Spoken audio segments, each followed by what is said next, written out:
Ninguém pode garantir que ao entrar para o exército eu volte vivo, ninguém garante nada. Minha geração salvou Israel nos momentos mais sombrios.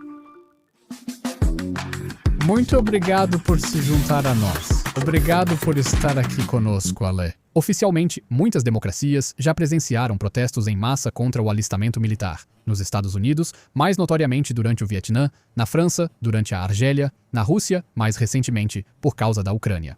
Quando os governos expandem o serviço militar obrigatório, o público geralmente resiste, mas em Israel, como sempre, tudo é ao contrário. Aqui, a pressão das ruas não é para reduzir o alistamento, e sim para expandi-lo, enquanto o governo está tentando diminuir o recrutamento.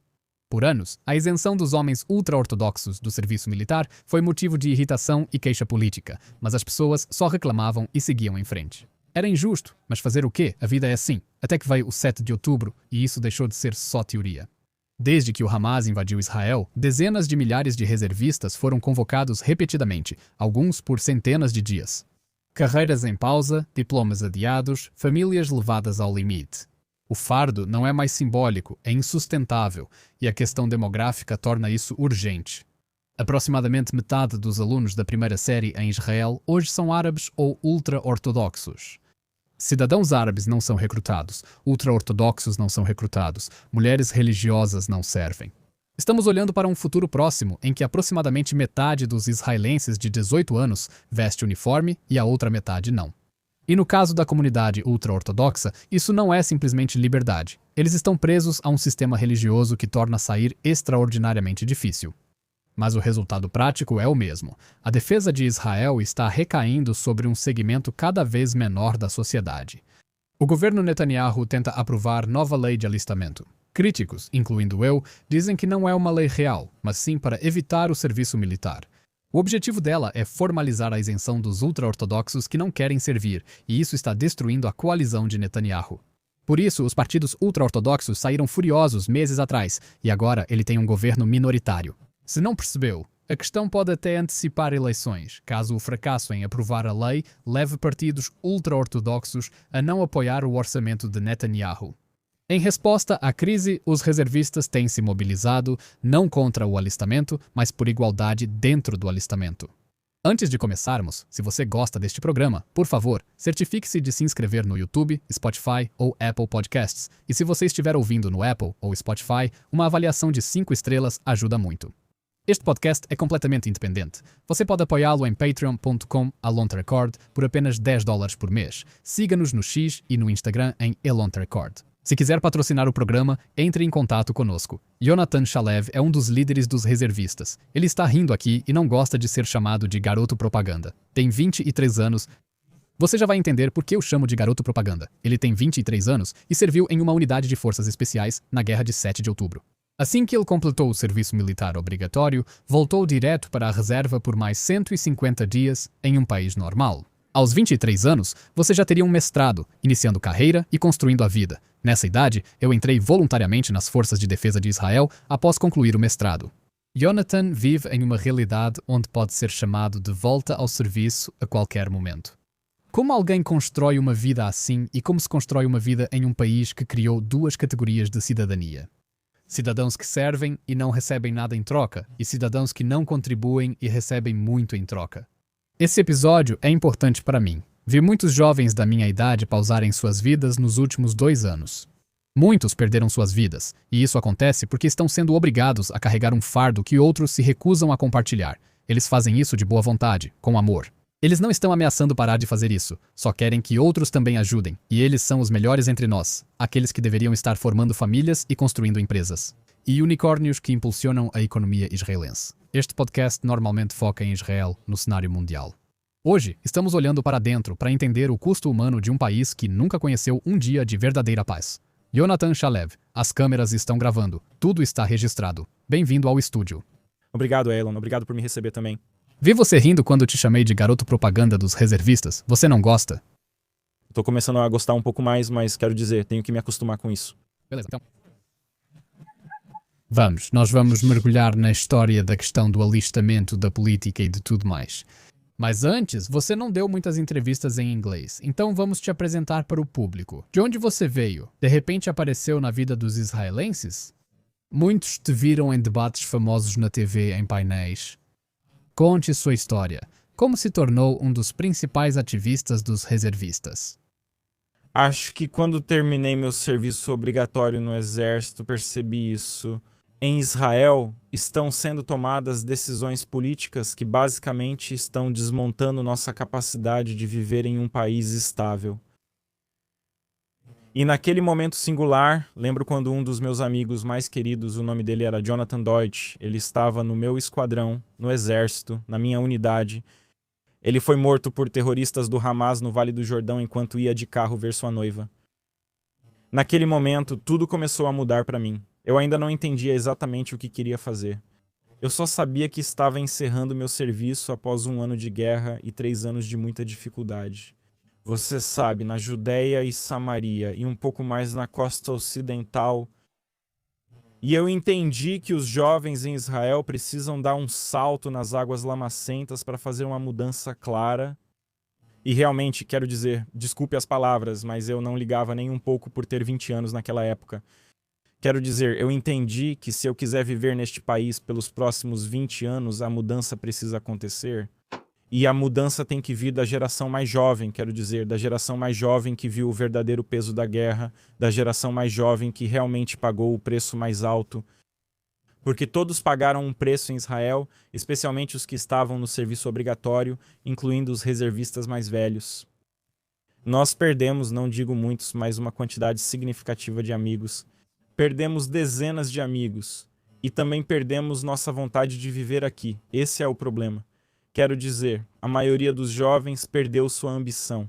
Você vê todo mundo indo embora para a Tailândia, para a Costa Leste, voando para a América do Sul, tentando viver.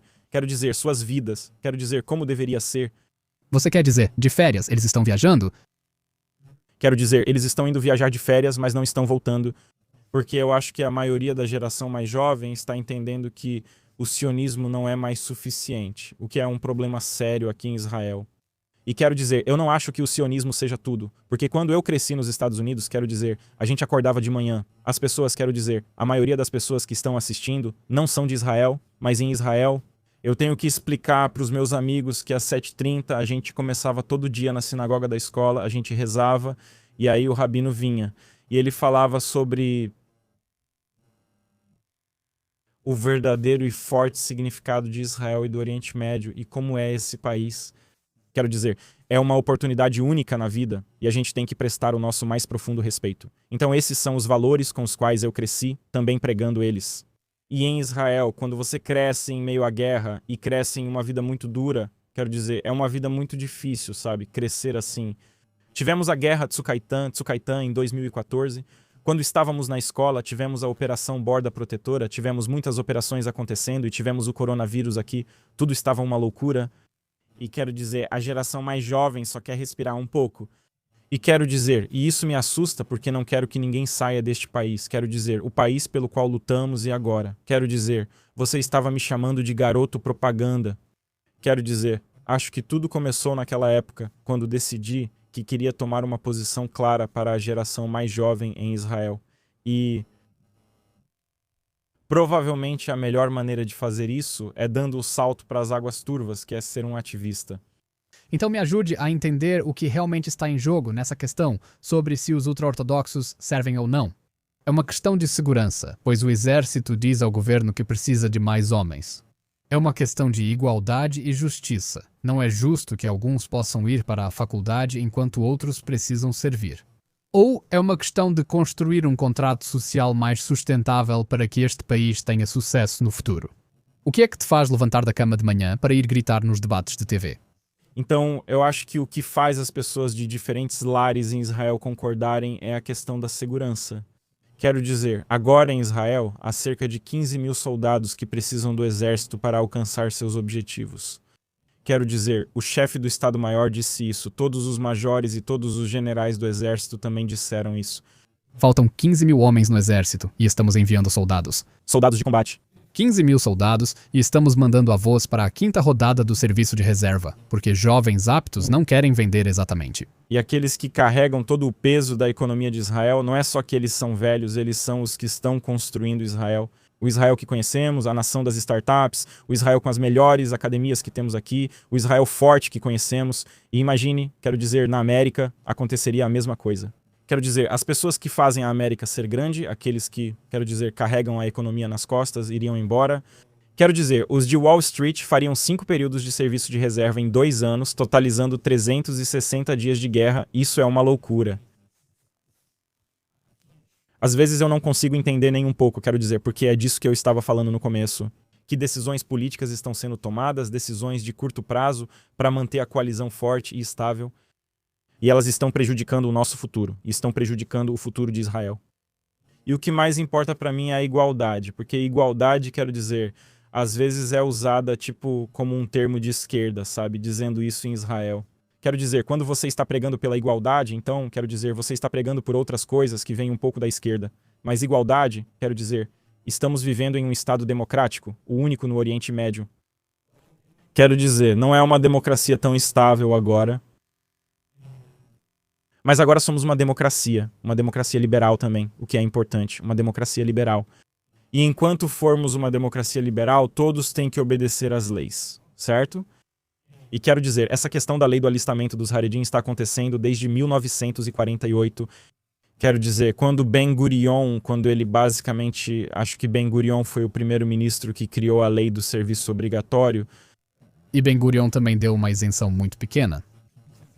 O número de homens ultra-ortodoxos cresceu para dezenas de milhares por ano. Exatamente. E então, em 1977, quando ocorre em Israel o que é chamado de Mahapash, que significa a mudança, quando Begin virou primeiro-ministro e o Likud assumiu o poder. Não foi só isso.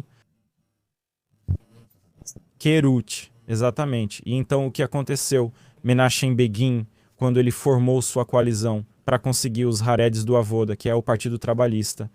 Naquela época ele disse para eles, tudo bem, então vou isentar todos vocês do serviço militar. E aí toda a situação começou a ficar maluca. E desde 1977 até 1977, quero dizer, meu avô, ele era major no exército. Ele morreu na guerra do Yom Kippur. No tanque dele havia um oficial Hared. Então, quero dizer, judeus ultra-ortodoxos estavam lutando em todas as guerras desde 1977. E então, em 1977, tudo mudou. E agora, a situação em 2026 não é só que toda a comunidade judaica ultra-ortodoxa está sendo isenta, os Haredes, eles também estão recebendo bolsas mensais, eles basicamente estão recebendo dinheiro para serem isentos do serviço, né? O que é uma loucura. Quero dizer, não só eles não estão assumindo um papel verdadeiro e crucial na economia de Israel, tornando-a estável durante tempos de guerra. Eles estão recebendo dinheiro de nós, do cidadão comum, sabe? Do cidadão médio em Israel. Você às vezes se sente um otário? Mas eu amo isso porque eu amo muito este país. Você sente que o país se aproveita de você, que está sendo deixado para trás? Percebo também certa inveja dos jovens ultra-ortodoxos que não servem ao exército.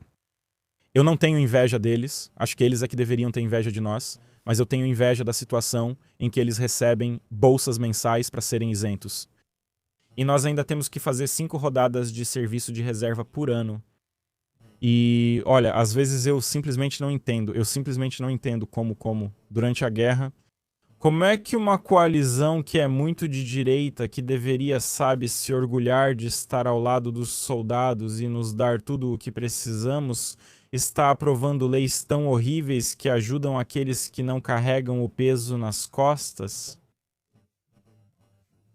Ok, então vamos colocar isso na mesa. Por que o governo israelense agora não aprova uma lei séria de alistamento que obrigue os ultra-ortodoxos? Existe maioria na Knesset para isso. Acho que neste momento a coalizão está à beira do colapso. Porque todos os grandes, você sabe, os grandes rabinos de Israel são contra qualquer pessoa se alistar no exército e Netanyahu está tentando. Quero dizer, ele está dando um grande passo, está tentando desmontar a situação, você sabe, ganhando tempo. E ele é o melhor nisso, aliás, porque ele é uma figura política muito inteligente, mas ele está... Eu ia fazer uma piada e dizer, Netanyahu é primeiro-ministro, indo e voltando, desde que eu tinha 6 anos. Mas aí você vai revelar. Precisamos voltar à sua idade, sem comentar o quão jovens seus pais eram quando ele virou primeiro-ministro. E quero dizer, o contexto, eles estão tentando enquadrar a situação do jeito deles. Quero dizer, agora existe uma lei de serviço militar obrigatório. Ainda quero dizer, ela deveria se aplicar a qualquer pessoa que atinja 18 anos e tenha que se alistar e ser recrutada para o exército. Certo? Vamos só relembrar os ouvintes de como é o status quo em Israel. Houve uma lei que foi aprovada. Quero dizer, quando você nasceu? 2020. 2002. Nasci em 2002. Nesse ano, o Knesset aprovou a Lei Tal, que previa isenção do serviço militar para ultra-ortodoxos. Ela foi anulada em 2012 pela Suprema Corte de Israel. Desde então, tem havido esse vai e vem. A realidade é que a lei do alistamento deveria se aplicar a todos. Não há razão legal, nenhuma base legal para o governo não recrutar os ultra-ortodoxos. E também a Suprema Corte. Em 2024, depois que 400 mil reservistas saíram de casa no mesmo dia horrível e foram direto para a guerra, fazendo 3 períodos de serviço de reserva. E então, em julho de 2024, a Suprema Corte citou e disse que, basicamente, não há caminho legal. Acho que não há caminho legal para ninguém ser isento. Agora o governo tenta legislar isso. Mas por quê? Por que o governo não aprova uma lei? Na verdade, a lei já vale para todos. Exatamente. O problema, claro, você vai pegar todos os ultra-ortodoxos e colocar todo mundo na cadeia? Porque eles não querem servir no exército. E é isso que eles estão tentando fazer. Existem outras propostas que poderíamos discutir, como mudar incentivos, aumentar o pagamento aos reservistas e cortar subsídios de quem não contribui. Mas por que o governo não faz isso? Essa é uma boa pergunta que tento entender há 1 ano e meio, mas do jeito que vejo agora é como uma reação em cadeia clara e previsível. Se a situação continuar assim, então, quero dizer, a situação aqui em Israel vai ficar muito ruim. Reservistas não conseguirão cumprir 5 períodos de serviço após 4 anos. Quero dizer, eu também estou bastante cansado dessa situação. Porque imagine que há tantas pessoas da nossa idade, 23, 24 anos, que realmente entendem as agonias da guerra. E nós basicamente temos que aceitar que o nosso futuro aqui vai ser difícil e complicado.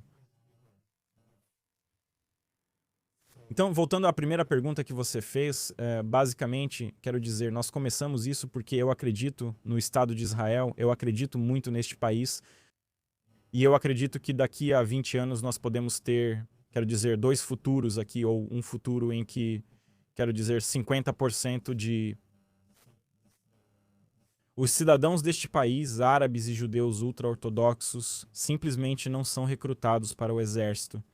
Basicamente, eles evitam o serviço e são isentos de pagar seus subsídios e ainda recebem recompensas mensais por isso.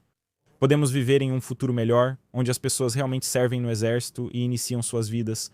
O principal problema hoje é que não estão recebendo Eles não são orientados desde jovens sobre a necessidade de servir, nem o oposto. Eles vão protestar, os Mudvelanite guys vão morrer e nós não vamos nos alistar exatamente por isso. Olha, Jonathan, olha. É óbvio porque o governo Netanyahu não está aprovando uma lei que vai recrutar todo mundo, certo? E isso porque, se ele tentar fazer isso, só pode contar com o apoio da oposição. Se ele fizer isso, a coalizão desmorona e vamos para eleições. Certo, olha, os motivos políticos são perfeitamente óbvios para todo mundo. Mas eles estão tentando distorcer isso e explicar por que estão tentando aprovar essa lei.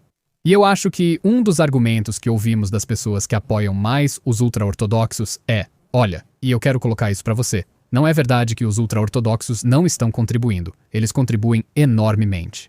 Eles são os guardiões de 2000 anos de conhecimento e textos judaicos. Você está mantendo Israel seguro no exército, mas eles estão mantendo o povo judeu vivo. Sem o estudo ultra-ortodoxo, o povo judeu se tornaria apenas um país normal, se assimilaria, perderia seu destino histórico especial.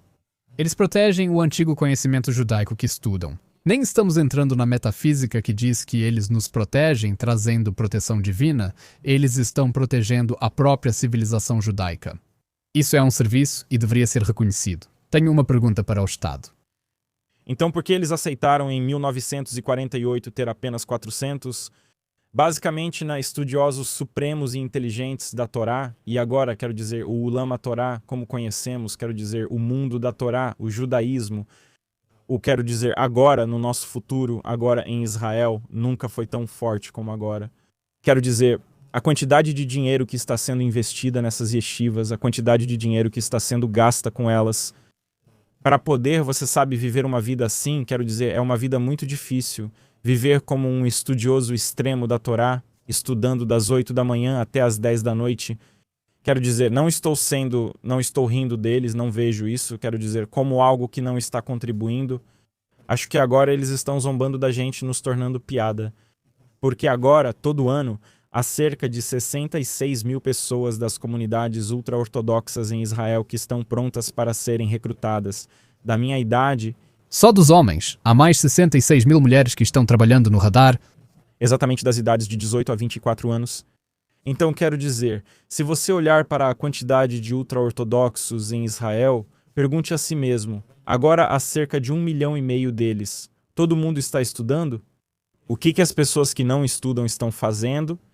Parece para mim que a questão do alistamento dos ultra-ortodoxos é um monstro que a sociedade israelense secular criou ao longo dos anos. Essa questão foi empurrada para debaixo do tapete porque os partidos queriam comprar o apoio dos partidos ultra-ortodoxos como os fiéis da balança nas eleições. Criamos uma carga tributária insustentável, onde 9 em cada 10 famílias ultra-ortodoxas recebem mais em apoio direto à renda do que contribuem em impostos. Eles são aqueles que têm o maior número de filhos e também são os menos propensos a emigrar. Isso é claramente insustentável economicamente para Israel. E agora você está tentando consertar isso. Então eu me pergunto, você se sente traído pela geração anterior por ter criado um problema que agora pode ser grande demais para resolver? Eu me sinto traído pelos governos anteriores que os excluíram da educação básica e os excluíram do círculo forte de Israel. Quero dizer, agora, quando a comunidade ultra-ortodoxa está sendo excluída da possibilidade de estudar nas escolas, isso é tudo questão do governo, o governo. Uma vez que o governo declara que isso tem que acontecer por lei. E então não haverá um exército forte, nem um Israel forte, e não vamos conseguir viver aqui tão bem quanto vivemos agora. Então é por isso que me sinto traído. Eu não me sinto traído pelo cidadão comum de Bnei Brak, da cidade ultra-ortodoxa. Você se sente traído pelos seus pais ou pela geração deles? Que, em vez de formar coalizões políticas em torno desse núcleo liberal-democrático em Israel, basicamente tentou comprar o apoio dos partidos ultra-ortodoxos. E nos trouxe a um ponto em que esse problema pode ser grande demais para a solução. Minha resposta é sim, um pouco, com uma ironia dolorosa nisso. Mas sim. Você conversa com jovens ultra-ortodoxos nos bastidores e tenta entender um pouco do motivo da objeção deles ao serviço militar? Além do que é dito na TV... Sim, tenho alguns amigos que são ultra-ortodoxos. Quero dizer, fui a Bnei Brak em um sábado. Fui a pé de Tel Aviv até o lado norte de Bnei Brak, que fica a uns 8 quilômetros a pé, para não desrespeitar o Shabat. Então fui lá andando e... eu comi em um banquete à tarde, na casa deles, eles vivem juntos, porque aqueles que vão servir basicamente acabam sendo excluídos de casa.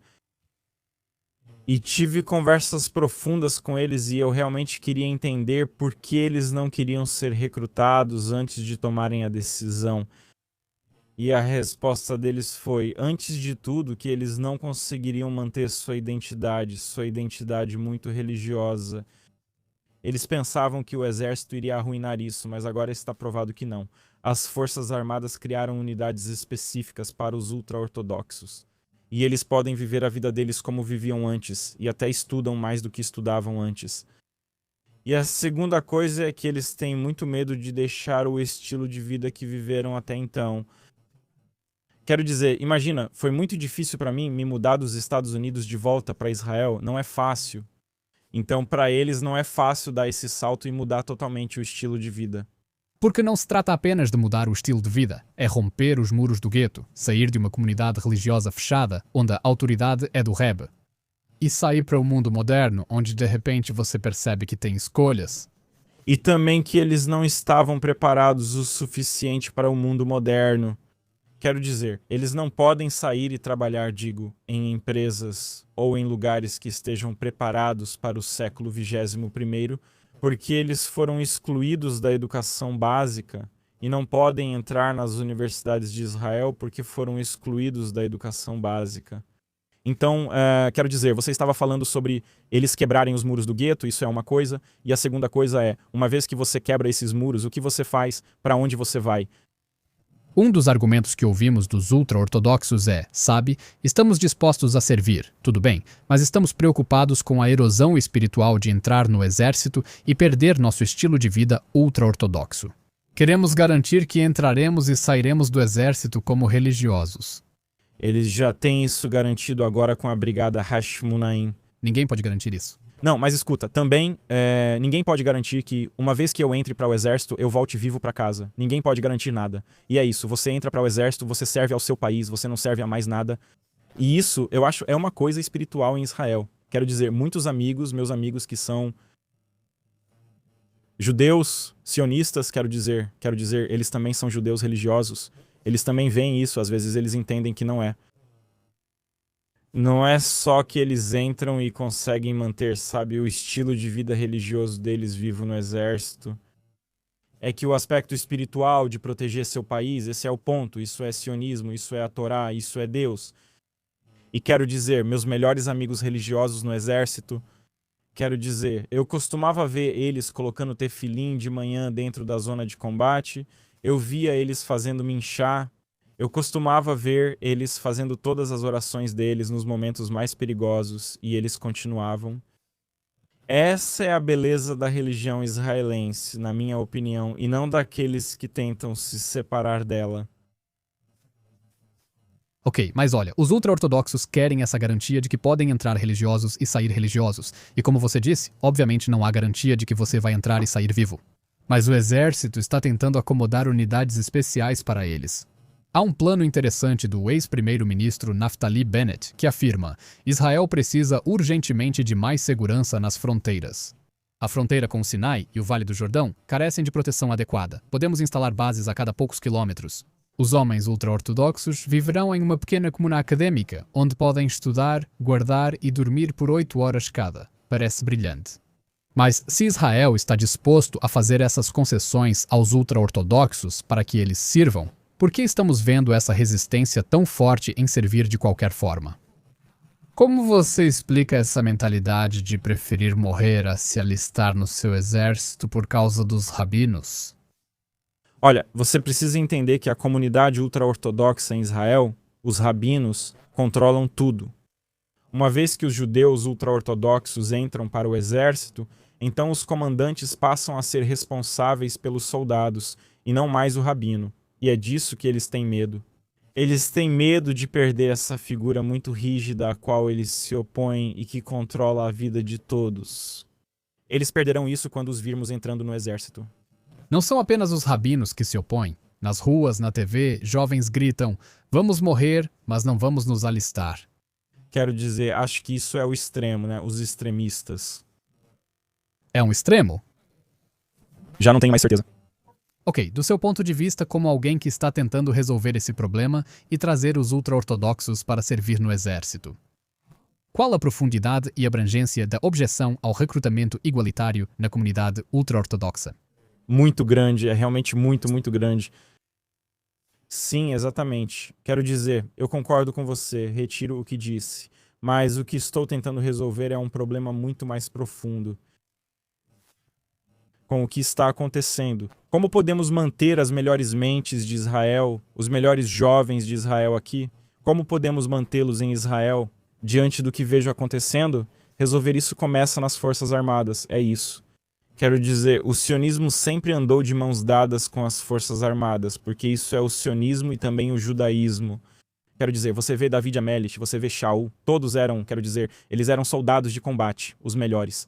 E é engraçado que a Torá, que os ultra-ortodoxos são, quero dizer, a Gemalá também, que eles estão estudando, quero dizer, isso é exatamente o oposto.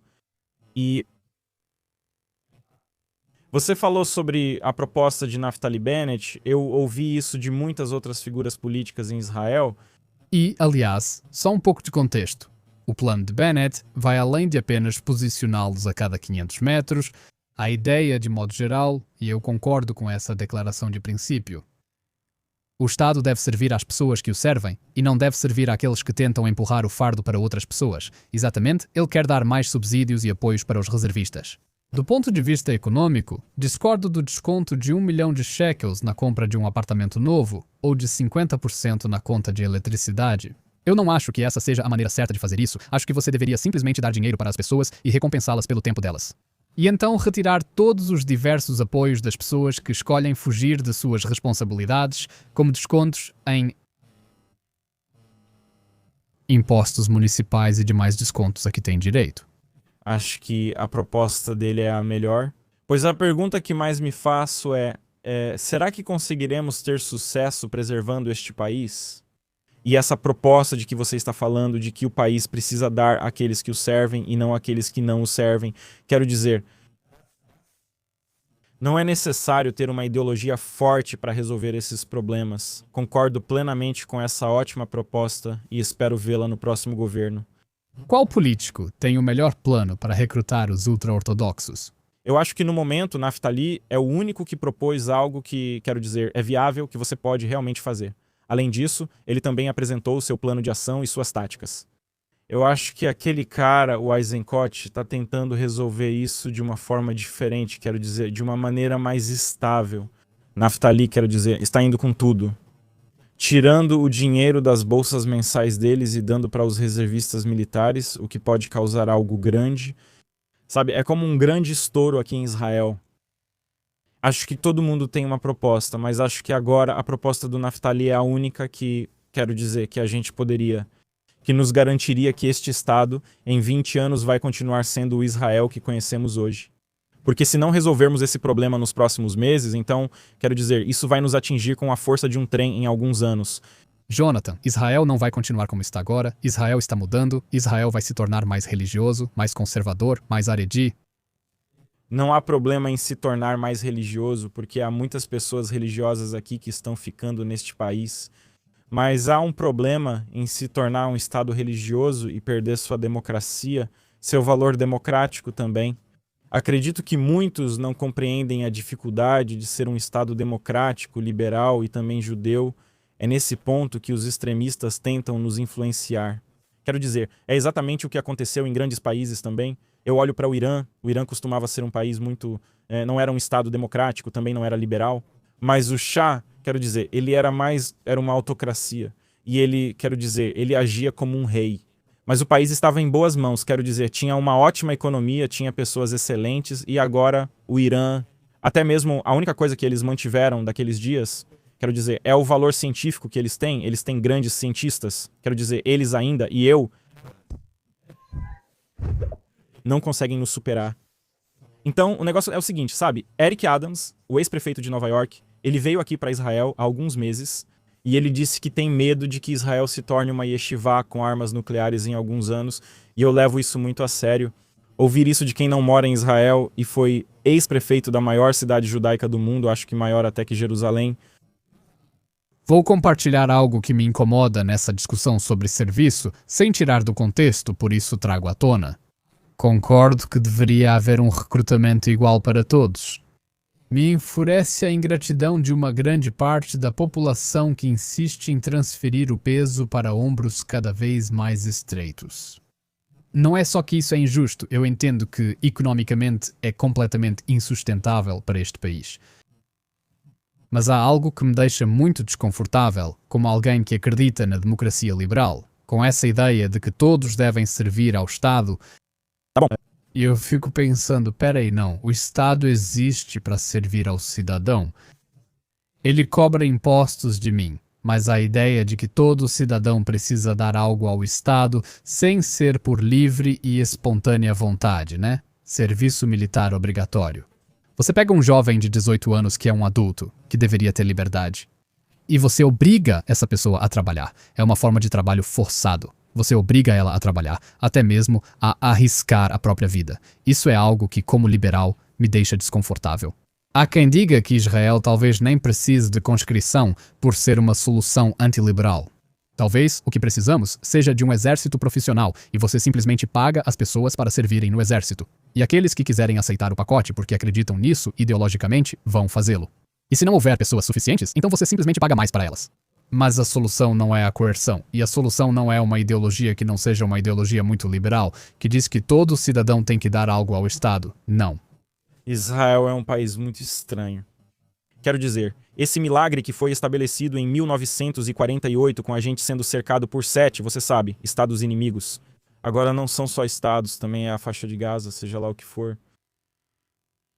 Israel teve que se formar por um caminho muito estranho e, como parte disso, os cidadãos, e eu acho que isso é uma das piores coisas e uma das melhores coisas em Israel, tem que servi-lo. Você tem que servi-lo em forma de ideologia.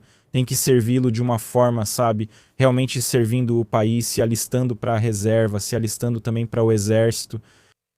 Esta é a única forma de manter Israel, esse pequeno país no Oriente Médio do tamanho de Nova Jersey, como o mesmo Israel que conhecemos.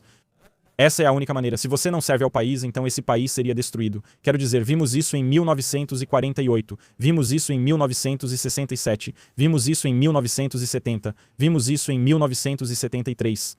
Vimos isso em 19, vimos isso em 1982, vimos isso em todas as guerras que Israel tem enfrentado desde que nossos avós estavam aqui.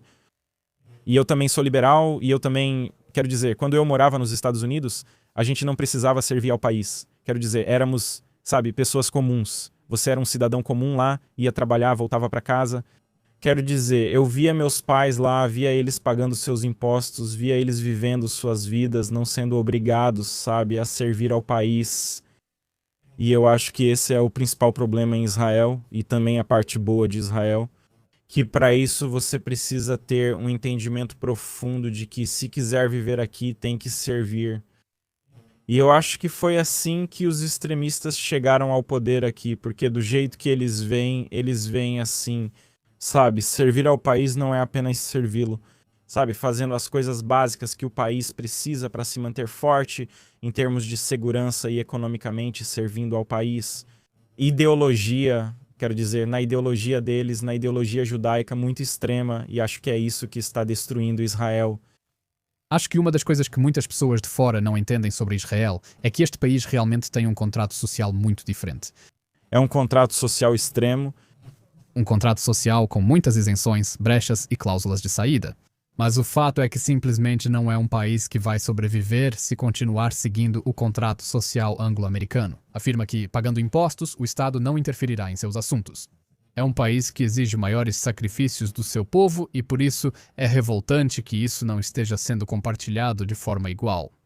Você disse logo no começo, e eu quero voltar a isso agora. A questão dos jovens que estão deixando o país. Sim. Eles são traidores? Não, eles não são. Você sente ressentimento em relação às pessoas que dizem, dane-se, eu não quero compartilhar esse fardo nem um pouco. Vou relaxar na praia. Um pouco, porque eu tenho amigos que fazem a mesma coisa. E eles lutaram nos últimos 2 anos, eles lutaram por este país, eles deram tudo o que tinham. Eu só não acho que eles realmente entendem que as ações deles e as ações de muitos outros jovens podem levar a um desastre aqui em Israel. O que eles não entendem? Porque, olha, a última estatística que eu vi é que cerca de 70 mil pessoas deixaram Israel no ano passado. E é impossível medir isso exatamente. Porque nós não sabemos quantos desses saíram com a intenção de ir embora de vez, quantos foram apenas para estudar, quantos foram para uma mudança temporária. Falamos sobre Aliyah e o valor da reunião dos exilados, mas eles estão se dispersando novamente. Ok, há muito mais Yérida, que significa descer, e como alguém que fez Aliyah, eu me sinto no direito de dizer Yérida. Mesmo que seja considerado um pouco tabu, certo? Nós devemos respeitar as escolhas de todos. Não se fazer Aliyah é um bom julgamento de valor, então acho que podemos falar, talvez até julgar, as pessoas que estão tentando fugir da responsabilidade. Mas eu acho impossível julgar alguém que passou por rodadas intermináveis de serviço de reserva dizendo, olha, eu só quero uma vida normal. Vou te dar um exemplo. Eu tenho um amigo aqui em Israel que foi estudar no exterior. Imagine agora, em Israel.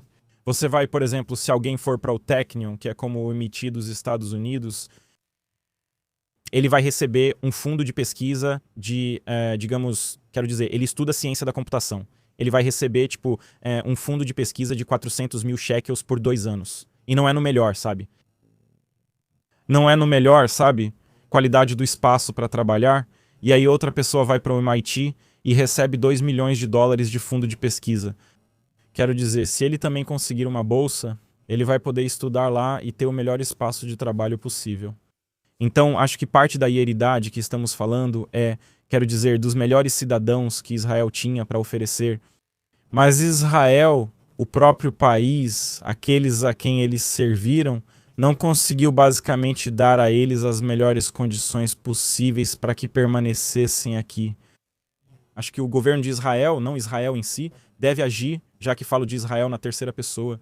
Mas o governo tem que entender, quero dizer, porque esse governo não vai fazer isso, mas o próximo governo que chegar ao poder tem que entender isso. Quando estávamos falando sobre Aliá e Arida, que precisamos olhar para os desafios de uma forma de uma maneira que realmente reconheça a dor dos cidadãos também. Precisamos entender que, para manter as pessoas mais fortes do país, o país também deve trabalhar por elas, não apenas elas servirem ao país. Esse é um ponto importante, pois políticos frequentemente perguntam: por que não há mais aliá? Por que mais judeus dos Estados Unidos e outros países? A América são os Estados Unidos, sabe? Quão fácil é? É muito fácil criticar quem está deixando o país. Certo, como os políticos fazem, você vê isso, não é? É muito fácil atacar quem já teve o suficiente. E como você disse, também vejo isso como Yehida. Isso me dói muito. O problema em Israel é que políticos atacam cidadãos que fazem o melhor pelo país, mas não aguentam mais, pois viver aqui é muito difícil. E para os políticos que perguntam por que não há mais aliá para Israel, por que mais judeus dos Estados Unidos, Reino Unido e França não querem vir? A questão é, por que alguns israelenses sentem que o contrato social foi rompido e desejam partir? Porque, acredite, na diáspora há muita ideologia, mas a vida fora pode ser bem confortável, até que multidões de Palestina livre comecem a surgir e destruam tudo o que você tem. E isso significa que precisamos encarar de verdade os desafios que os jovens enfrentam. E, como você mesmo é jovem, posso dizer isso como alguém que já é um velho nesse contexto. Você tem 23 anos, eu tenho mais 23 anos. Israel estará prestes a completar seu centenário. O país ainda estará aqui? Sim, estará. Como será que vai estar? Não posso dizer como será ou parecerá, mas sei o que precisamos fazer para manter forte e estável. Ok. Do seu ponto de vista, quando você está prestes a 50 anos, o que Israel precisa fazer agora para garantir que, no futuro, ainda seja uma democracia liberal com uma base econômica forte e uma sociedade civil vibrante? Minha geração salvou Israel em seus momentos mais sombrios da mesma forma que lutamos nos últimos 2 anos. Temos que lutar pela nossa única casa. Como disse Golda Meir, primeira-ministra de Israel durante o Yom Kippur, nossa arma mais forte é que não temos para onde ir. E além disso, não ter para onde ir também é nossa arma agora. Porque eu acho que a mesma crise que Israel enfrentou lá nos anos 70... De verdade, meu avô. Quando ele morreu na guerra do Yom Kippur, Israel estava à beira de ser extinta. E agora, eu acho que estamos enfrentando quase a mesma coisa. Civis sendo feitos reféns em suas próprias camas. E da mesma forma que lutamos por este país, você sabe, né, no campo de batalha, estando na linha de frente, temos que lutar pela nossa única casa agora. E eu acho que temos que garantir que, como eu disse, se você olhar para uma estratégia mais ampla, temos que garantir que aqueles que não servem ao país não recebam nada em troca. Não recebam estipêndios, dinheiro ou recompensas por não cumprirem seu dever básico. E temos que garantir que aqueles como Atlas, da mitologia grega, que carregam todo o peso nos ombros. Parece que você carrega o mundo inteiro agora em seus ombros tão estreitos. Recebam tudo o que precisam para manter o país uma democracia forte e também liberal. Não te interrompi antes, mas é arrogante afirmar que sua geração salvou Israel. Pode explicar melhor? Nos últimos 2 anos, sim, eu acho que é isso mesmo. Nós salvamos, quero dizer, a nossa geração. Quero dizer, não são só os de 20 anos, mas também os de 30 e 40, ou seja, a geração mais jovem em Israel. Porque, sabe, 40 são os novos 80, brincadeira, mas... Nós salvamos Israel, nós salvamos. Porque antes da guerra, com tudo acontecendo na reforma judicial, você sabe, opostos se chocando uns com os outros. Durante o serviço militar, tivemos que nos manter fortes no exército antes da guerra, e quando a guerra estourou, deixamos tudo de lado, deixamos nossa ideologia de lado, deixamos nossos pensamentos de lado e simplesmente fomos lutar juntos. Quero dizer, um dos meus amigos mais queridos, Jonathan Deutsch, veio de uma família religiosa. Ele acreditava, sabe? Ele era uma pessoa muito de direita e ele acreditava, sabe, na reforma judicial. Ele acreditava em tudo o que estava acontecendo naquela época. Mas ele deixou sua ideologia e pensamentos de lado e lutou pelo Estado de Israel. Um dos problemas deste país é que você precisa lutar pelo país e pela terra para manter este país forte também. E eu acho que é isso que eu quis dizer quando falei que salvamos o país. Não é só no campo de batalha, mas também porque aceitamos isso. Para viver aqui, temos que deixar nossos próprios pensamentos, nossa própria ideologia de lado e lutar por algo maior. Acho que foi isso que o governo não entendeu nos primeiros dias da guerra, nem depois. E podemos ver isso agora, com eles tentando aprovar uma lei que isenta centenas de milhares de pessoas da minha idade do serviço, quando servimos este país nos últimos 2 anos, e eu acho que este país é incrível. Mas esse também é o problema aqui, que o governo não trabalha para nós da mesma forma que trabalhamos para ele. Jonathan, o que dizer? Força para você. Como as pessoas podem acompanhar você e seu trabalho com o Catefil Catef, organização que cofundou?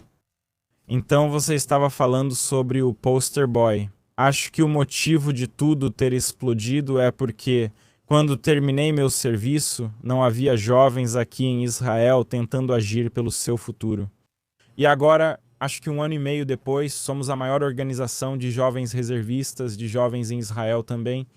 Chama-se Catefil Catef, então você pode nos seguir como Ombro a Ombro em inglês, que significa justamente isso, ombro a ombro. Vamos descobrir como manter Israel um país forte, democrático e liberal. E suas redes sociais pessoais? Jonathan Shalev, e você vai encontrar. E quero dizer, é sempre um prazer falar com Eilon.